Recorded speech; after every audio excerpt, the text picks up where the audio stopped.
everyone. Thank you for being here. Thank you three for being here. So who caught the Addison shows this week?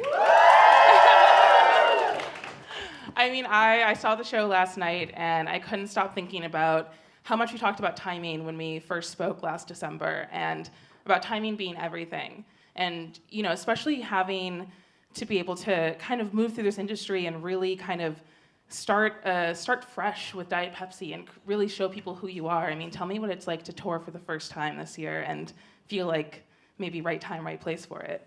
I'm so happy. I actually love touring, thank God. I was really worried about it, actually. I wasn't sure if it was something I was going to be comfortable with, because I'm such a person of habit. Like, I love waking up in the morning, having the same coffee, like going to the same workout every morning.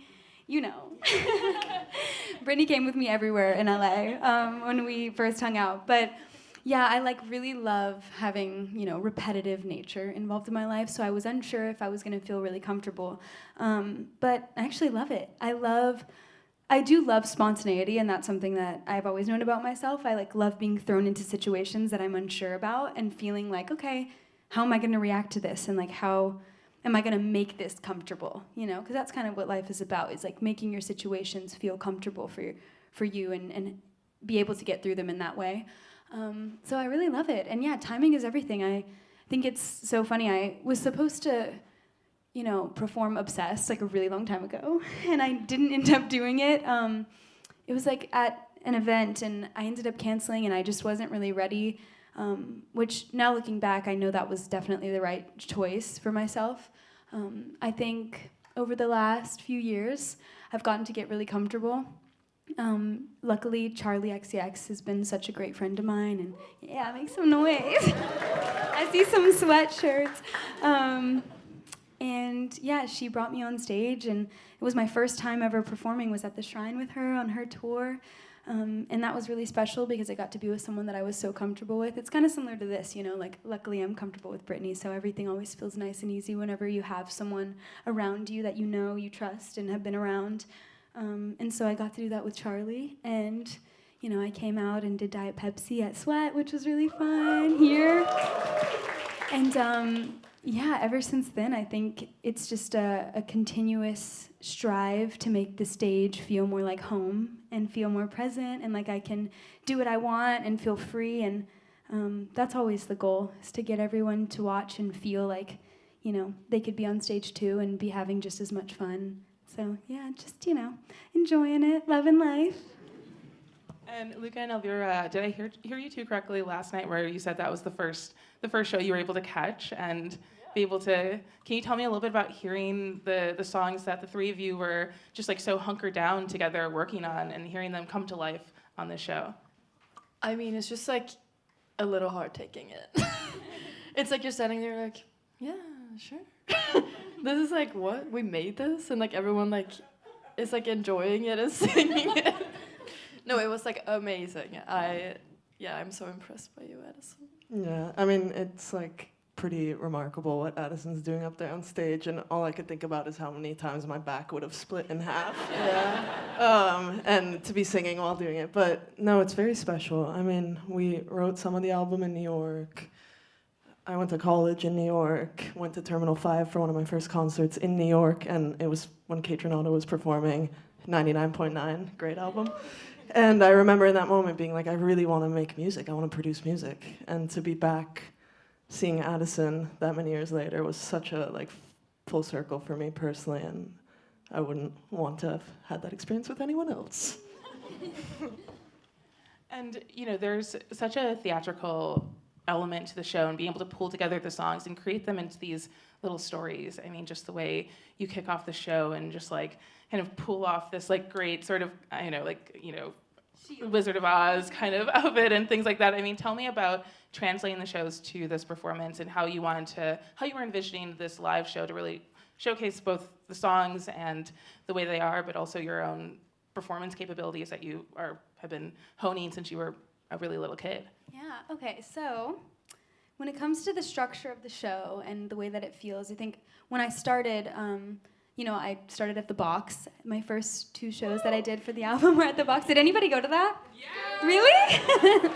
So, the Box is a very intimate venue. It's very tiny and very close, and everybody's right on top of everyone. And it was a really nice energy, I think, to curate, especially because it's the beginning of me performing my music. And really, that was actually the Box was the first time I performed, other than when I did it with Charlie, right? Yeah, and so I think it was really important to me to feel comfortable and safe and protected. And, luckily I had so many people there that were really excited and wanted to receive what I had. And that's always a really nice feeling, Oh my gosh, I didn't even see everyone over there. Hey! It's wrapped around. But yeah, I think ideally in my mind, the show always feels free and like there's an opportunity for me to explore how I feel on stage and that night and with the music. And I think everyone around me also like feels really comfortable in that type of space. I got to go to Wembley, and perform with Lana, which was really incredible. Thank you. It was really fun, and she is just remarkable. I love her. But yeah, it was a very different feel than that. And I think that actually gave me a nice taste of like both. I got to really see what it felt like to perform in an intimate room, and I got to see what it felt like to perform into this massive space. And yeah, I think for the tour, it is my first time, and I haven't done much performing on stage like that since I was little, really, because I did dance, but it's just such a different thing. This is requiring so much stamina and energy, and obviously I'm such a perfectionist. I want everything to be perfect, and I think for me, it made the most sense to start in a venue that was a lot more intimate and allowed me the space to grow.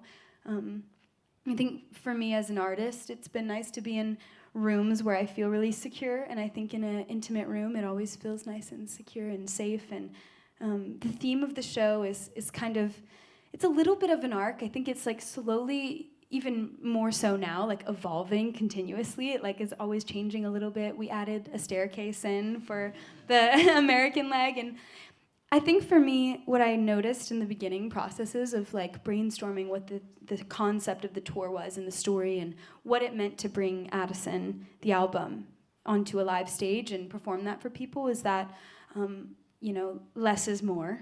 I think we started off with like a pretty intense like drawing board, and it was like a lot of really beautiful, lights and big build outs and things. And I was like, how do we make it feel really grand and like stunning and allow room for stillness? So like we had some types of things like that, and I don't know, as we kept talking about it, I was like, actually, what would it look like without that, or like without that, or actually just take it all away and put the gate on the stage and just have a little riser there. And we actually even like minimized the size of the riser. It was bigger. And so I don't know, it's just been a theme of like, actually I feel really passionate about the way that I communicate through my body and my face and the way that I emote and just communicate through that. And I think the more, you have the focus on that, it allows me a lot of freedom to feel like I can really connect and express and portray different emotions intimately. And so I think, yeah, less was always more when it came to the tour. And yeah, there's a little bit of like Alice in Wonderland feel. The Wizard of Oz has been a really nice arc throughout everything. Yeah, I guess it's just more like the theme of getting thrown into an environment that you're not comfortable with or maybe not accustomed to, and then adjusting and changing it and transforming. And that kind of, follows the show a little bit. And then I'm, becoming more bare as the show goes on, which is a nice representation of, I think, my life and where I'm at. Just becoming more vulnerable and being okay with the fact that, not everybody's going to accept that for what it is. And that's okay, that's life. And you can learn to enjoy it through that and not feel trapped by it. And so that's always kind of a nice arc for us to follow, kind of in everything, even in creating music. It's always been that way in the studio, just finding ways to almost confine ourselves really beautifully and then feel free in that confinement. I actually think there's so much freedom in boundaries in a lot of ways. And I want to take it back to the three of you meeting and working together for the first time. There's such a beautiful sisterhood that has come out of this album and from being in those sessions together. And, of course, writing these songs and working on it is such a vulnerable experience, but it seems like there was an immediate spark when you met Luca and Elvira, and I want to hear a little bit about those early days together of working in the studio and getting to know each other. Please Does take not it away. always happen like that. Do it in unison. I mean, I think off the bat, it was pretty clear that we all shared the same desire and intention to create music, and that was really special. Like, I think we all knew we really wanted to push and do something singular and just block out the outside world a little bit and go after our taste. And I don't know. I mean, yeah, obviously the cliche is that we all got along, thank God, and creds to Addison, who really allowed us to take our time and just, explore. Exploration was a big thing for us. I love you. And, allowing ourselves that, okay, maybe today we're not going to make a song, and that's okay, and falling into things rather than, putting this pressure on ourselves. But, and just being very vulnerable and, opening up. And that was, to be in that safe space and to have that trust, it's so important when you're making music. And I don't know if I personally was aware of that, even though it seems so clear. Now it seems clear because we experienced it, but to really solidify that foundation of trust and in each other and each other's abilities, and not feeling like having that validation from within was such a new thing for me. And it was so beautiful to create in that space. Yeah. Follow that, Elvira. So true. So agree. Agree. No, I think it was it very much was a spark. Yeah. That it's it felt very magical, and I don't have a moment of realizing or feeling that we got really close, or that it was it clicked there. I think it was just immediate, and we were yay, we love each other. And then I mean, you can really love people for being people, but also musically we were what is this?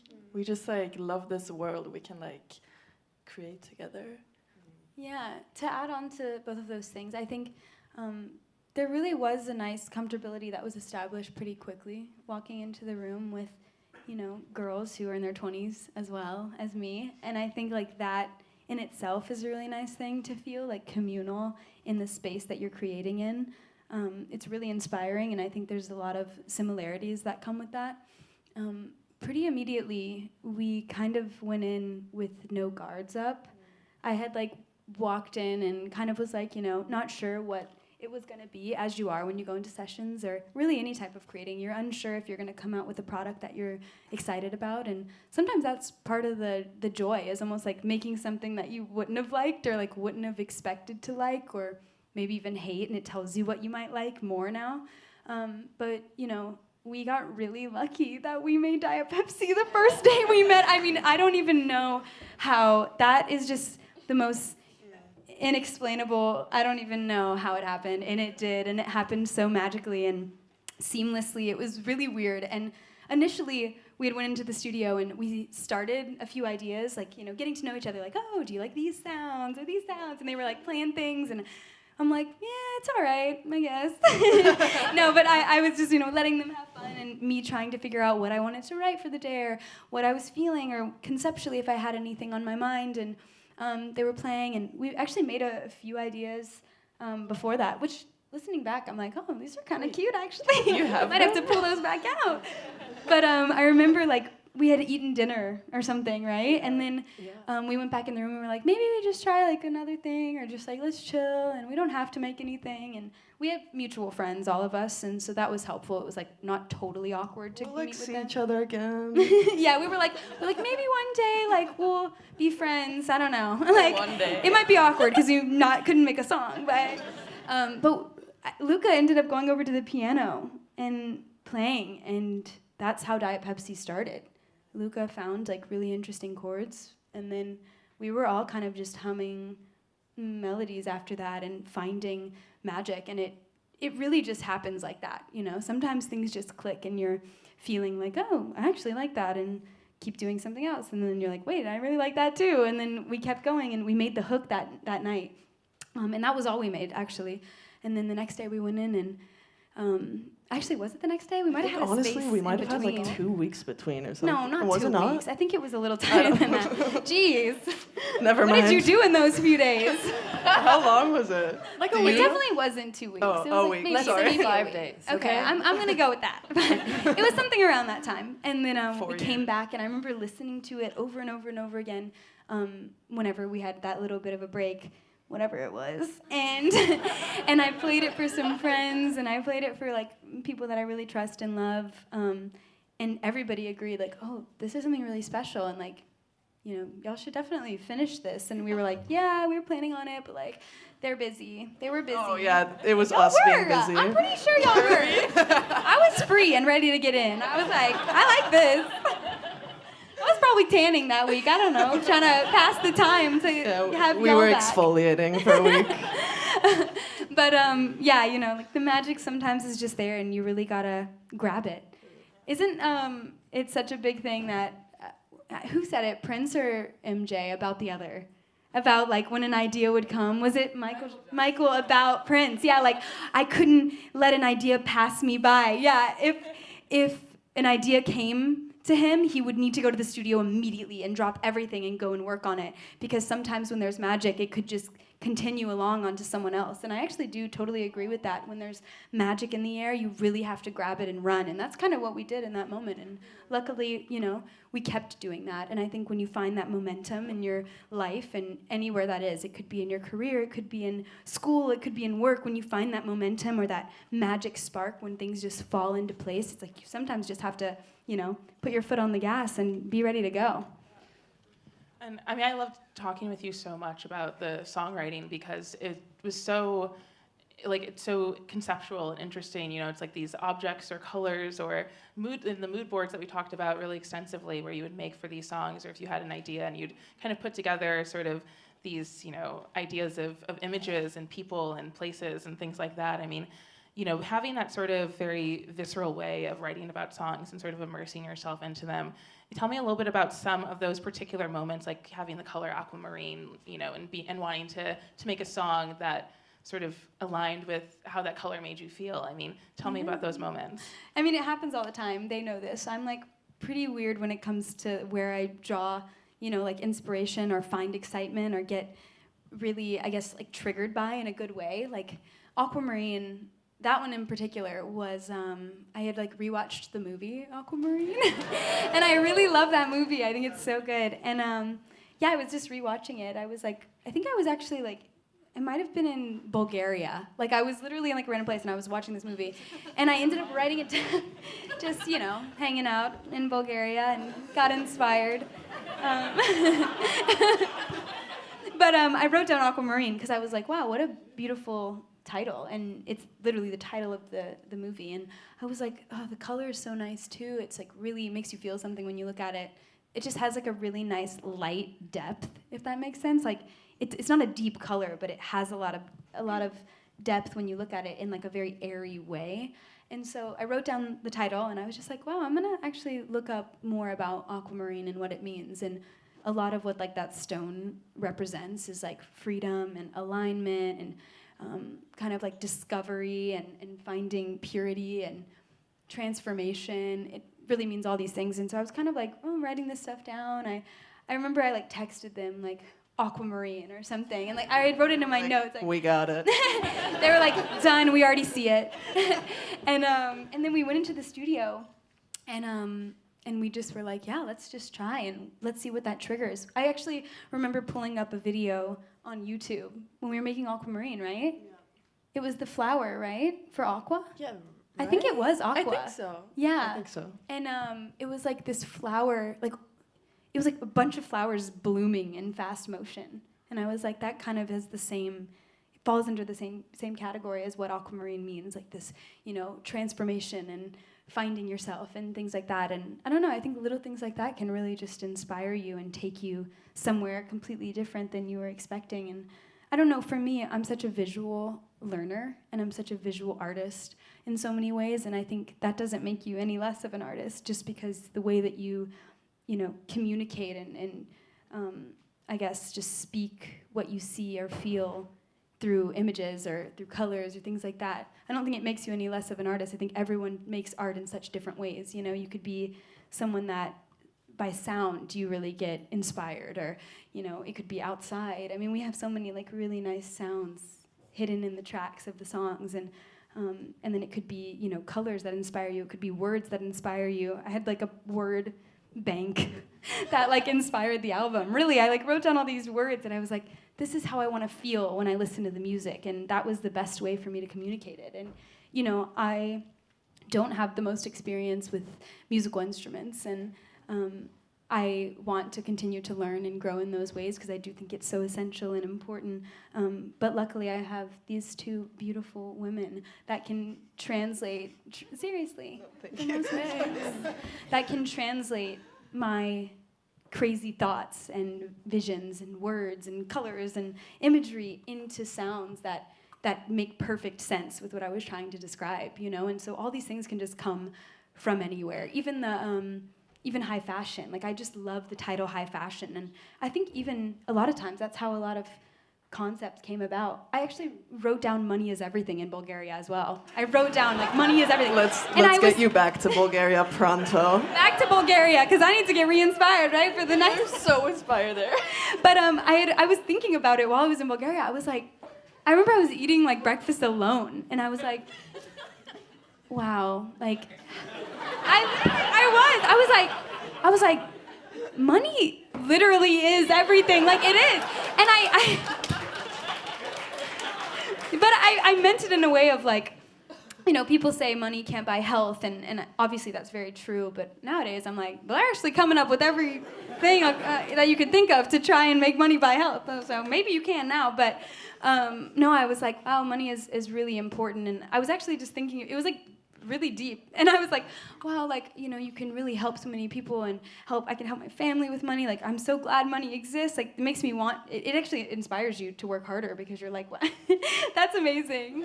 The Addy bucks, 3 million Addy bucks, so, no, but it really does, and, you know, money is everything, and it has so much power. And so I was kind of like, oh, what's like a satirical way you could talk about this, and in a way that doesn't make it so serious and, you know, intense. And then I was talking to them about it, and the intro is like a kind of like a monologue, and I went in the booth and like freestyled that, and I was just like, they were like, oh yeah, that's the intro. Those are like the most magical moments. Totally. Of you in the booth is when Elvira and I are just on the other side of the wall, like, what is she gonna say right now? And it happened at the end, and it's too. always like a one take, like, no, we can't. Like, no, we need it. And we're like, we can't even redo it. Like, if I messed up, I messed up. And I'm like, that is what it is. Even the end, like, I always say this, but there's this little part at the end where I go, money loves me, I'm the richest girl in the world.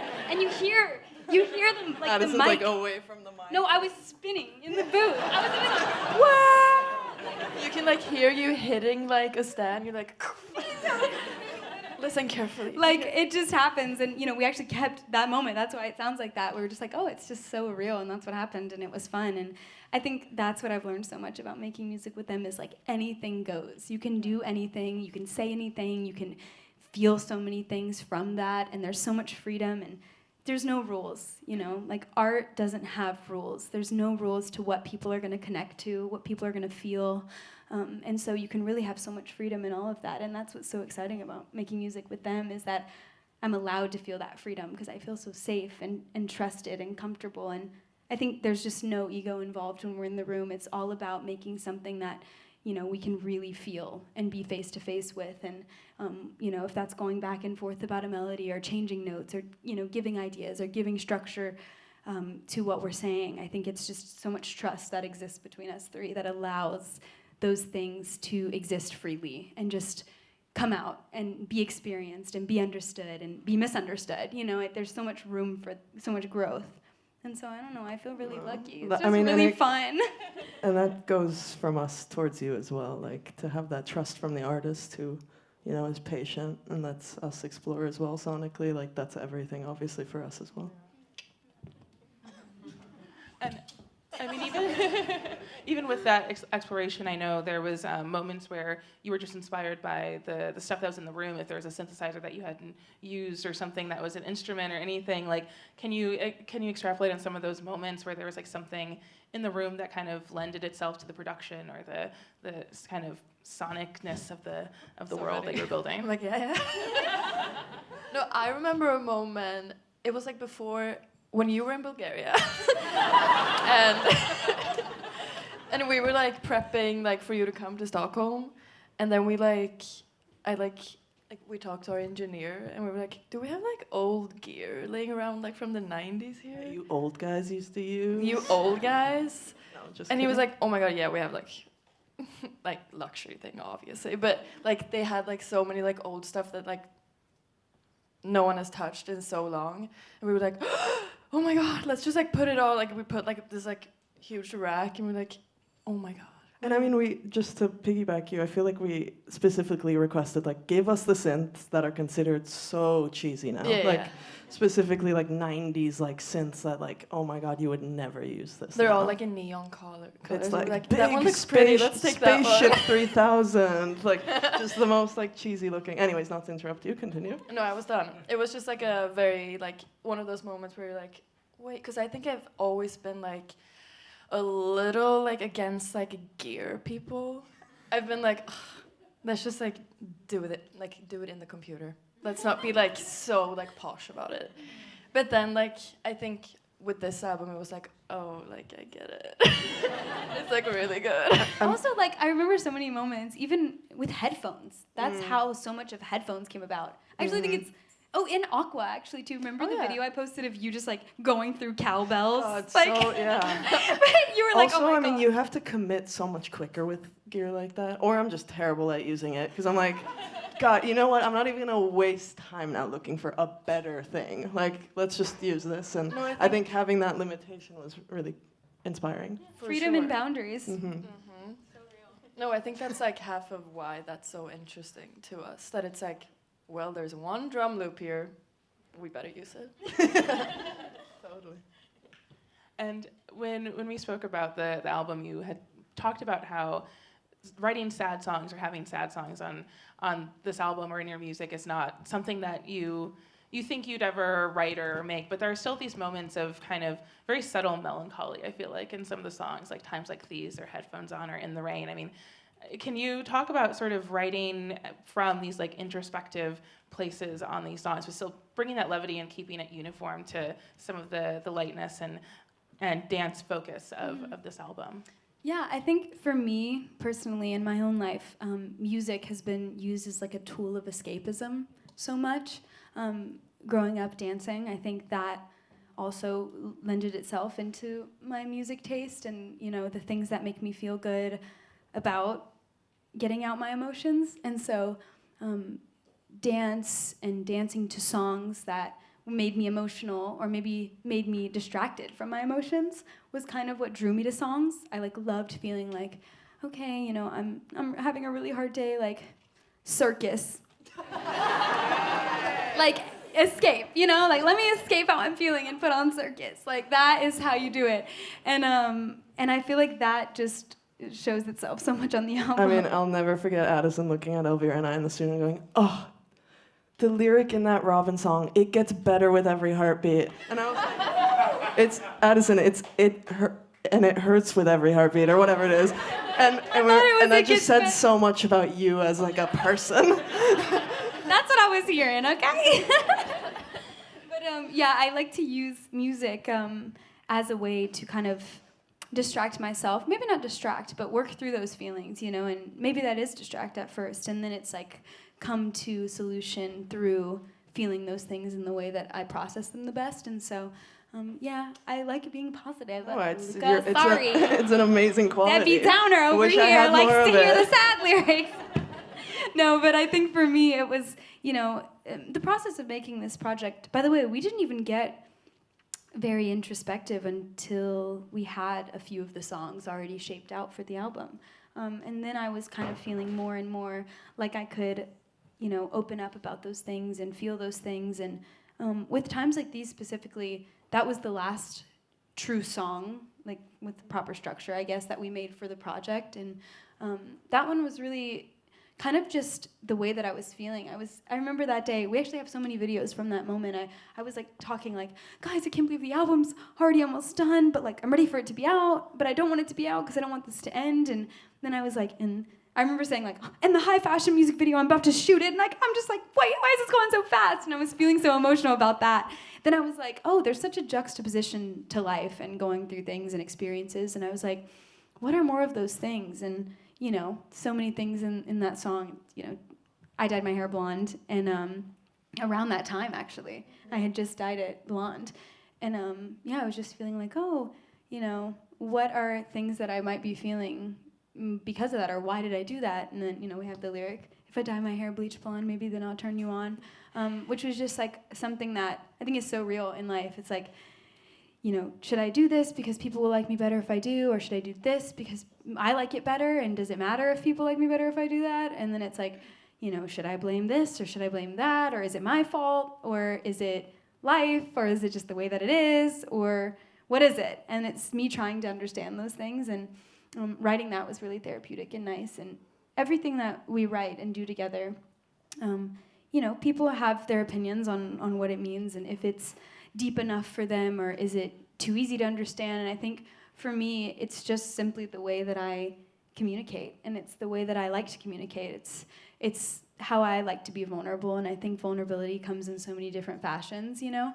And for me, it's saying things that I feel and are true to me. And I think there's also a layer of protection that I like to have on myself. And actually, in the rain, you know, I say putting a smile on for protection, or keeping a smile on my face for protection. And I think that applies in the way that I make my music as well. I think it's always nice to have a layer of protection over yourself that feels like this is what I'm comfortable with, and this is how I'm comfortable sharing those emotions, and then I process them in my way. And I think all of my music allows me that comfortability and space. And yeah, it's really nice to have that outlet and have, you know, the girls be able to relate to me in so many ways. I mean, like I said, it's nice to be in a room with girls that are around your age and experiencing the same things in life. And we have so much in common, which is really amazing. And all of these things just lend themselves to the music and allow us to really go there and explore that and what that looks like for us, you know?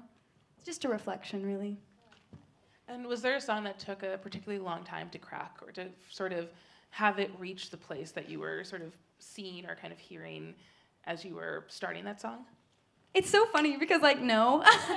Only because, like, I really feel like we went with our intuition on this project. Like, that's what this project meant to us. You know, it meant following the initial gut reaction to a sound or a lyric or a melody, and it meant just going for it. And I think that happened over and over and over again. Like, we would try to change things maybe, and we were like, no. Actually, I think the one that changed the most was probably Summer Forever, right? Yeah, I Oh, yeah, guess like in the production-wise, yeah. production, yeah. I mean, writing-wise, we never really like rewrote anything. Everything was kind of like day of. Yeah, like really short. But I mean, more, yeah, like you said, not in a way of like, whoa, we can do that. Like more in No. we never chased something that didn't feel like immediately we all were like, it's still, yeah, we talked about this recently, like it was pretty remarkable how we would make a song and then us three just kind of wouldn't talk about it. And then we never talked about it, and we never revisited it. And that just like, that just showed us again, like, oh, it's so nice to be in sync. Like, we don't even have to like, you know, talk about how, like, let's on to the next thing. Right. I think that is so interesting though too, because like, you know, who knows what we'll do next time we make music, and what that will look like. And I've learned so much about myself through this process, and I've asked so many other artists about their music making process, because it just genuinely is so interesting. It's like, you know, the way we work, and even when we tried to bring other people in the room ever, like just for fun, it's like you really can see how people create so differently and what that means for the chemistry and the flow of the room. But yeah, it'll be interesting to kind of do things differently or similarly if we really feel it and it feels right, because it just felt so right to do that for this. And yeah, it just never felt like we needed to reopen those moments that felt so vulnerable and easy and free flow. And gave us so much insight in that moment or that day. Or, I'm a very emotional person in a lot of ways. Like you can really, I wear my heart on my sleeve, but you can really tell how I feel that day. And when I walk into the studio, I could be like, and I'll be like, hey, and they're like, we know we're not making songs today. Like just by my hey, like I'm very. Get her to the beach immediately. Yeah, we're like, actually, do you want lunch? Like, what should we do? But yeah, I wear my heart on my sleeve, and I think those songs just were so pure, and we didn't want to touch them and change them too much because, that would take away from the integrity and the honesty and the free flow of what we made. And so we really let them be. Yeah. And has there been any returns to talking about new music or any writing or working on it? Where are you all at with any new? For me personally, tour is making me like, I need more music because I want to be on stage longer and I want to be performing longer. Like I'm having so much fun out there and I'm having so much fun with the storytelling aspect of it. And yeah, I mean, we're itching. We're like really ready. I'm obviously a little busy right now, but still always writing stuff down. They're always working. Yeah. No, I mean, if Addison will have us back, we are very excited. Yeah. That's all I had to say on that. And I know we have some fan questions that I'm going to start asking. So this question comes from Brian. What were some other potential titles you were considering when naming the album, or was it always Addison? It wasn't always Addison. Hey. It, for me, wasn't very clear. Even when we finished the album, it wasn't clear. I thought, I actually did a lot of research. I was like, how did this person name their album this? And I was actually genuinely curious. It was a lot of past albums I was looking into, how did they come across this? Did they ever talk about how they came across this title? Why is it titled this? And I was just genuinely curious, and I was like, well, I don't feel something immediately, so maybe I just need to do some digging. And I thought maybe it's a title track is what I need to do. So I was like, what title encapsulates the whole album? And I was like Life's No Fun Through Clear Waters, maybe. That felt like it could be fitting for the rest of the songs. And I was like, I don't know, it's really long. And it didn't feel simple enough. And I think the album has this beautiful simplicity to it and complexity in a lot of ways. But I think those two things can exist in the same world. And that just didn't do it for me. And so I was like, okay, what else could it be? Literally none of our other songs would really make sense as the title. So I was like, well, let me ask my friends, actually. And I was like, let me ask my friends what they think. What does the music sound like to you? If you can come up with one thing or one phrase or word, what does the album sound like when I play it to you? And everybody was kind of like, I don't know, it just sounds like you. I don't know. And I was like, yeah. I was like, You, the album, coming out June 6th. No, I was like, okay, it just sounds like me. Well, yeah, I made the music, with my friends. Obviously it just is gonna sound like me because I'm singing it. I don't know. And so I was like, okay, well, it sounds like me. It sounds like me. I'm like, okay, who am I? Addison. And then I was really, inspired by lots of other artists that I was looking at. Madonna's first album was self-titled. We love you, Madonna. And I was like, wow, yeah, it's very much an introduction and an arrival in a lot of sorts of ways. It's coming to who I am as an artist and who I'm ready to present myself as and who I'm ready to communicate my art through is just Addison, just me. And it's actually a much more vulnerable version of what people know me as, which is Addison Rae for the most part. And so I was like, yeah, I think stripped back and simple, it's just Addison. And it was that, and it just made a lot of sense. And when I said it out loud, I was like, yeah, that's it. And that's how we came to Addison. And then I told them, it's so funny because I totally wouldn't tell them. For a long time, I was like, you guys will never guess what the album is named. And by the way, they actually totally never would guess it. It is crazy. Addison is great. crazy. It's the best. It makes perfect sense. So Carlos is planning on getting the lyrics, "In times like these, it's how it has to be," tattooed because real. But where should Carlos get it? They would like placement recommendations. Ooh, I mean, that's a nice spot, right? Like, you put your arm out, that seems cosmic. Yeah, like, that could be really beautiful. Yeah, I think maybe forearm is cute. And you can look at it and be reminded, you know? Yeah, it's like everyday reminder. And Amy was wondering, who is your dream collaborator for either a future song or acting project? Ooh, okay. Very different. For music, they're my dream collaborators. They really are. They are. I think for me, and the way that I've answered this question many of times before, sorry, it's boring. I think dream collaborators for me find me. You know, that finds you in moments. And I think for me, in the way that I've approached collaborating with artists in the past has been when it is right, it's right, and it's very obvious to me. Like with Charlie, things happened very naturally and very easily, and that's kind of how I live my life, is like I like to really follow that. Obviously, there's always challenges, but I don't really like to seek, you know, like trouble with those things, and like I'm not really looking for that. I'm looking for things and open to things that are right there and ready to present themselves and ready. And yeah, I don't really look very much further than that. Obviously, I have people that I'm like, that would be quite the dream. But it's someone like Prince that I would be like, I want to make music with Prince. Maybe he'll come through me one day. He'll speak through me, and then it'll be a Prince collab. Kind of Summer Forever, though. Like, love you so bad, I love you so bad. This is my Prince moment. And let's see. Ava is asking, what song were you referencing in headphones on when you said, listen to my favorite song? Oh. That's so interesting. Circus. Ooh, I don't even know what I was listening to around that time. I have a million favorite songs. I really do. Favorite songs for me just come in phases and moments of life. And let me think what my favorite song is right now. My favorite song right now. I'm like, wait, why did I just put myself on the spot like that? No one even asked. No one even asked that. My favorite song in the moment was probably something.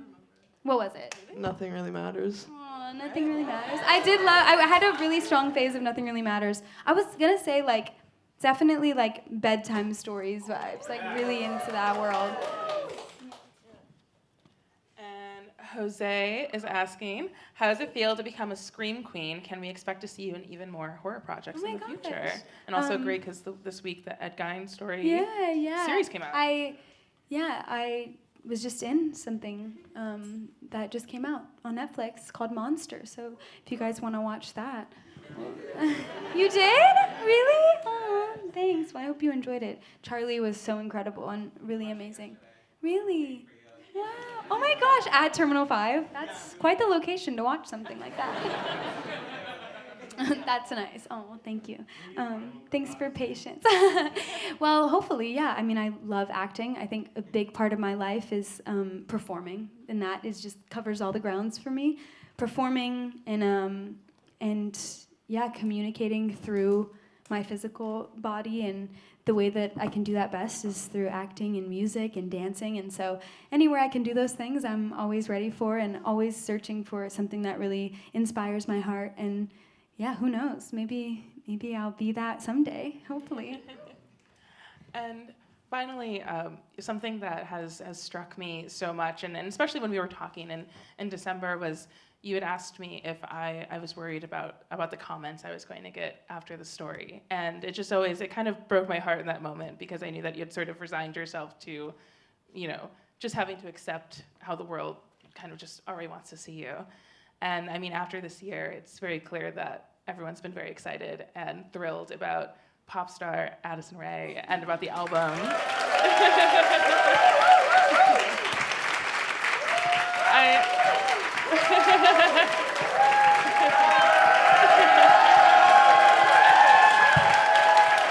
Thank you so much. And I just want to hear a little moment of reflection on, it's over a year since Diet Pepsi, the album's out.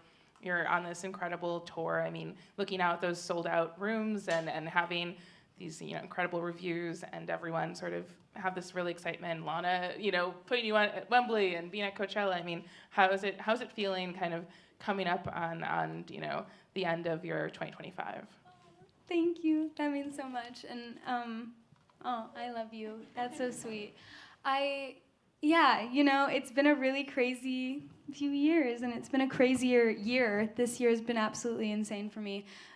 So many of my wildest dreams just present themselves in such a beautiful way, and I feel really unbelievably lucky. I have incredible people around me. My team that I get to work with is just flawless. Like, these girls obviously included in that, but whether that's everybody that's up top and working behind the scenes too, it's just been really seamless and simple and beautiful, and everyone has such great desire to create something that feels like importance and not even importance to everyone else, but importance to themselves. And I don't know, I'm just surrounded by such incredible people, and I think I really owe it to them for keeping me in such high spirits and supporting me and encouraging me. And I think hate comments obviously are not amazing. Nobody really wants to read terrible things about themselves, but I think what I've learned so much from this year is just that it's my life, and I am allowed to chase my dreams, and I'm allowed to be inspired and be excited and put out things I love and put out things I enjoy, and it's really no one else's business if I'm doing things that aren't hurting other people, and I think I try and live my life in that way. I just want to be a good person and not hurt anyone, and just chase my dreams fearlessly, and that to me is how I lead my life. I just want to lead with fearlessness, and I want everyone who watches me do that to also feel like they can live their lives like that. And nothing I don't think would ever stop me from chasing my dreams and trying to always make them come true. And I'm really lucky that you guys all connected with the music and felt something from it, because honestly, that makes me feel even more sure of myself. Thank you.